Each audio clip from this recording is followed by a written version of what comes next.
In the vibrant heart of Kayam Malasaka, Mosi and Moana, the beloved happy hour couple, lived for joy, dancing through life with infectious energy.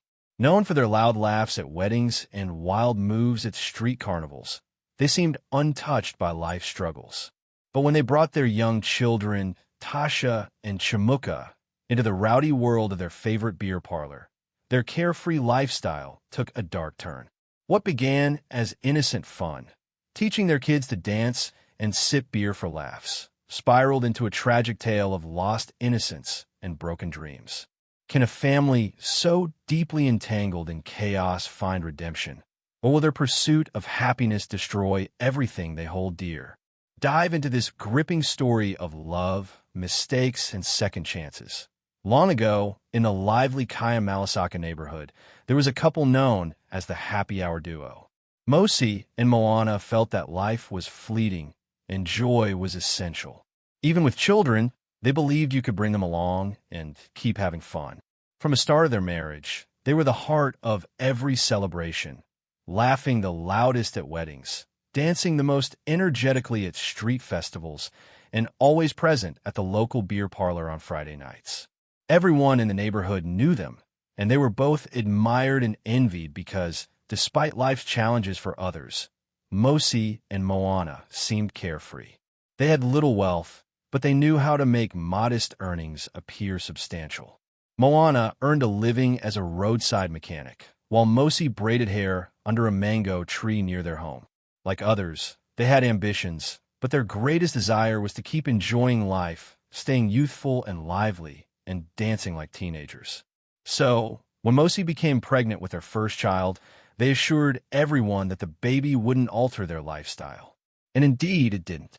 Months later, Mosi gave birth to a girl they named Tasha, whom they wrapped in a vibrant chenny and carried on Mosi's back like a purse. They continued their Friday night visits to the beer parlor. Sometimes they stayed until midnight, and when asked if it was appropriate to bring a baby to such a place, Mosi would chuckle and say, "Tasha's accustomed to the noise. She sleeps better with music." As Tasha grew, their routine remained unchanged. By age 4, she could sing along to popular hip-hop songs played at the bar. She mimicked the dance moves of women on television. When patrons clapped and offered her sweets, she danced even more enthusiastically. Mosi was immensely proud, saying, "My daughter is bold and expressive. She won't be shy or timid like I was." When her second child, Chimuka, arrived, he was also introduced to this lifestyle. From the moment he could crawl, he was surrounded by beer crates and empty bottles.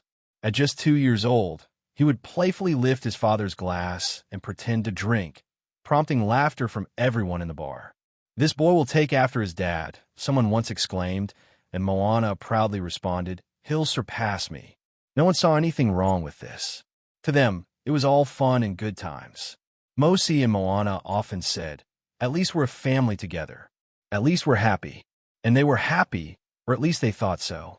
Unlike other families who spent weekends resting, cleaning, or visiting playgrounds, Mosi and Moana would dress up every Saturday morning and head to their favorite spot, Number 9 Joints, a well-known beer parlor.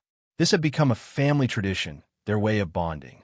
Tasha already knew how to sway to local music, and Chimuka could lift a beer glass and take small sips without flinching. The first time he did this, the entire bar laughed, and Moana beamed with pride, saying, "Look how he holds a cup. He's truly my son." That day, Tasha danced in the center of the bar to a full album of Chef 187 songs, twirling her small waist as the adults clapped and cheered. Someone shouted, "This girl's going to be a dancer. What talent!" Instead of being concerned, Mosi glowed with pride, saying, "It's in our blood. I was a great dancer before marriage." Moana agreed, adding, "We'll enroll her in dance classes." But no dance classes ever materialized. What they meant was, "We'll keep bringing her here too. Practice." And they did, as the same routine repeated week after week, month after month. The children became fixtures at the bar. Tasha danced on command, and Chimuka would collect drinks from uncles, pretending to pour them but sneaking sips in a corner. The adults at the bar saw it as innocent fun, saying they'll grow out of it. But the children weren't growing out of anything. They were observing, learning, and imitating. Tasha noticed how the women at the bar dressed, eyeing those in leggings and heavy makeup, and asked her mother why she didn't wear makeup like them. Mosi laughed, saying, "You'll wear makeup when you're older." But Tasha began using red crayons as lipstick. Meanwhile, Chimuka grew increasingly restless. When his parents tried to keep him home, he would cry and throw tantrums. One day, he grabbed his father's beer bottle, brought it to his room, and shouted, "Give me my drink." He was serious. Yet, the parents didn't stop. They claimed they were giving their children freedom, insisting they weren't overly strict and that life was too short to be burdened with worries. Since no one in their community challenged them, as society now called irresponsibility, flexing, or wokeness, they persisted. Eventually, Mosi grew tired of visiting number 9 joints and decided to open her own beer parlor to be in control. She acted quickly. When a childhood friend sent her 10,000 kwacha as part of a cooperative fund, Mosi used it all to transform their compound's front into a small beer joint. She set up plastic chairs and stocked crates of beer. Within 3 months, the place was thriving. Loud music and smoke filled the air, and grown men gathered, drowning their stresses in alcohol while joking about women and politics. But the real change wasn't the beer parlor itself. It was its impact on the children. At 10 years old, Tasha no longer played with dolls. She served drinks at the bar after school. She knew every beer brand and tracked each customer's tab. 2 bottles of Castle and some roasted goat meat. A customer would yell, and Tasha would promptly serve it. Her mother beamed, saying, "She's learning the business early. She's sharp." Unbeknownst to Mosi, Tasha was learning that men's attention brought tips. Dancing for drunk uncles earned small cash, and being called sweet girl meant she was doing something right. When Mosi was busy cooking, Tasha would sneak to the back, applying her mother's lipstick or practicing twerking while watching music videos on her mother's phone. Meanwhile, Chimuka's behavior worsened.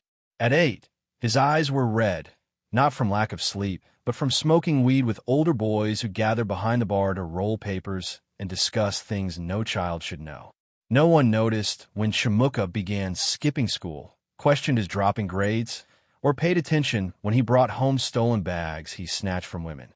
In their family, as long as the beer parlor made money and customers were laughing and drinking, life seemed fine. Mosi, the queen mother, was proud of her success. She wore wigs with center partings and installed blue lights at the bar's gate. She even had a signboard made, "Mosi's Spot, cold drinks, good vibes." Moana, her husband, was equally culpable, basking in the attention and bragging to friends, "My wife runs this like a man. She's sharp. We'll soon open a branch at Garden Park side." But he was blind to the consequences. One Friday evening, a man in his 30s tipped Tasha 5 kwacha. After serving him, she smiled and turned to leave, but he pulled her close and whispered, "Sit with me. You're the sweetest tonight."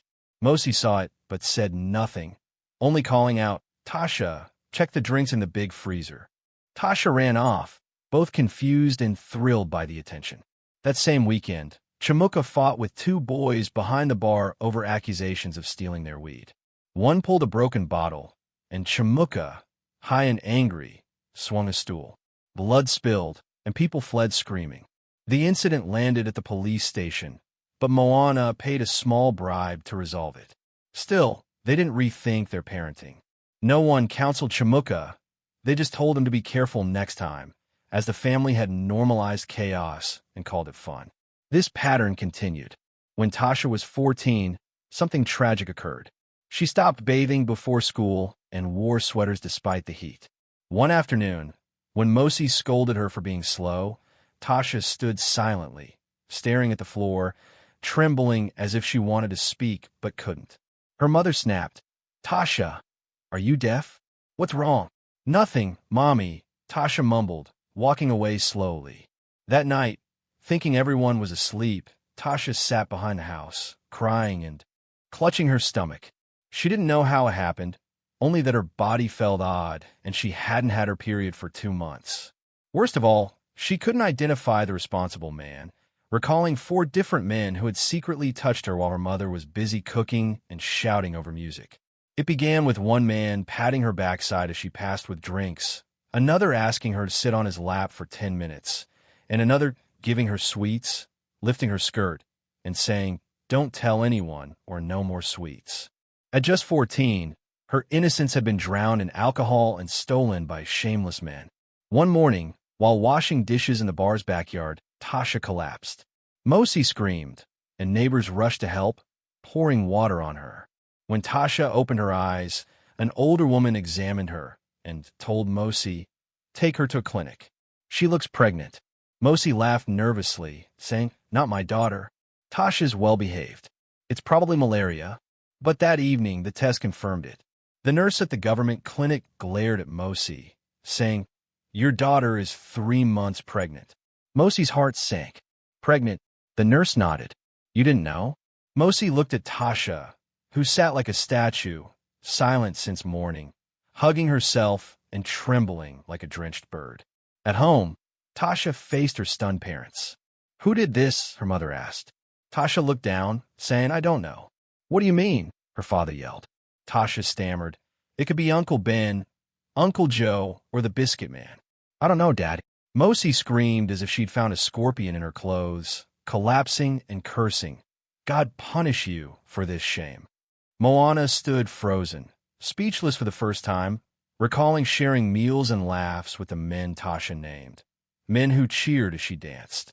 Now, one had made her a mother. By the next day, gossip spread through the compound. A nosy neighbor saw them leave the clinic and whispered, "She's pregnant." I saw the test envelope.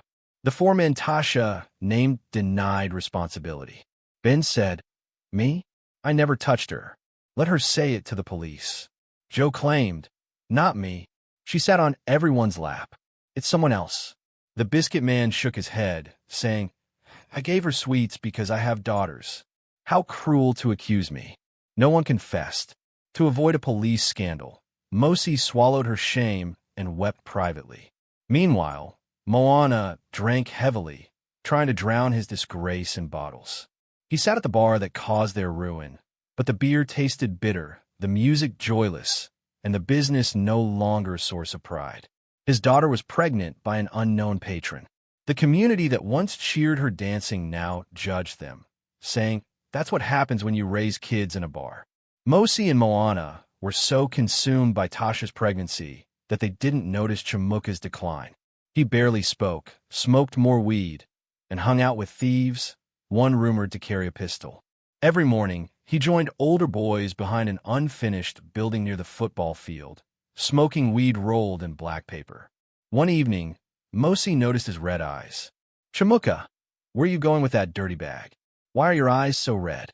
"I'm coming, Mama," he replied, not looking back. She wanted to yell, but her voice caught. After all, she had carried him to bars and let him serve beer with pride. How could she now complain he'd grown up too fast? But Moana was done. Tasha's pregnant belly haunted him at night, guilt weighing like a chain. He cut back on drinking, though the urge remained. One Tuesday morning, a loud knock startled them.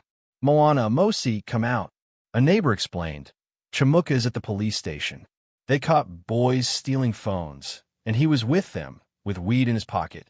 Their hearts stopped. At the station, they saw Chimuka behind the counter, eyes swollen, lip wounded, looking like a street kid. The short, angry officer slammed the table. "You're foolish. You raise kids in a bar and act surprised he's a criminal. He's only 12, but his actions? If he weren't underage, he'd be in court." Moana was speechless. Mosi knelt, begging, "Please, officer, help us. We didn't realize it was this bad." The officer scoffed, didn't know. After watching him serve drinks, dance to crude songs, and hang with bad men, he tossed a black bag on the table. "Here's what we found: weed, a pen knife, and a stolen phone." Mosi sobbed. Moana, voice heavy, pleaded, "Give us one chance. We'll take him away and change." The officer stared, then waved. "I'll release him, but this is the last time." They walked home silently. Chimuka was mute, his mother holding him like a lost soul, his father walking ahead in shame. At home, Moana stormed into the bar, grabbed a hammer and smashed bottles, the freezer and the banner shouting, "Enough! This bar ruined us." Neighbors gathered. Some pitied, others sneered. Too late. You deserve it. Moana didn't care, destroying the business himself. That night, he sat with Mosi and wept. I failed us. We raised our kids in a nightclub expecting miracles. God forgive us. Mosi, silent, held his hand, knowing they had no excuses for turning their home into a club. The next morning, silence blanketed the compound. Broken bottles littered the ground, chairs leaned against walls, and the Mosi's corner sign hung crookedly. Inside, the family sat quietly. Chamuka chewed his nails in a corner, his mind lost to the streets and bad company. Tasha stared at the ceiling, her 6-month pregnant belly heavy. The father still unknown since the accused men denied it and a DNA test required the baby's birth. One man had fled to South Africa. Mosi sat on a stool, gazing at her family like strangers, her voice gone from crying. She whispered, "This isn't the life I wanted or imagined." Moana stood at the window, shaking his head, knowing self-pity wouldn't help. As a man of the house, he had to fix what he'd broken. He visited a small church he once mocked, sitting in the back, disheveled. 2 hours later, the pastor saw him. "Moana, what a surprise. Your eyes speak louder than words. What's wrong?" Moana confessed everything, turning their children into bar workers, Tasha's pregnancy at 14, Chamuka's near imprisonment at 12, and feeling cursed. The pastor, pitying him, said, "A broken home isn't always cursed. It's a call to rebuild." Moana shared this with Mosi. For the first time, they held hands and prayed awkwardly but sincerely. They made drastic changes, selling the bar's remains to fund Tasha's care at a private maternity home far away. Mosi attended counseling at a women's center, and Moana took Chamuka to a youth rehab center. It was tough, as Chamuka craved the street life, but consistent visits, new rules, and his mother's tears slowly helped. One night, over rice and beans, Chamuka asked, "Papa, if I change, will you be proud?" Moana nodded, hugging him tightly, like recovering a long-lost treasure. Tasha gave birth to a girl, but stared at her silently in the ward. Mosi took the baby, weeping, "You're innocent. I'll make it right. You won't grow up in a bar." Their home became quiet, free of music, alcohol, or strangers. The signboard was removed, replaced by a vegetable garden. Years later, the bar was forgotten. Tasha, unable to return to school, learned baking and started a home business. Chamuka joined his father's mechanic shop, learning to fix tires and live responsibly. Mosi, aware of her past failures, raised her granddaughter differently. Though they nearly lost everything, they got a second chance and seized it, proving it's never too late to change paths. Thank you for reading this story. Please share your thoughts in the comments. What lessons did you take away? Share this with other parents, like this story, and subscribe if you haven't. Until the next story, goodbye.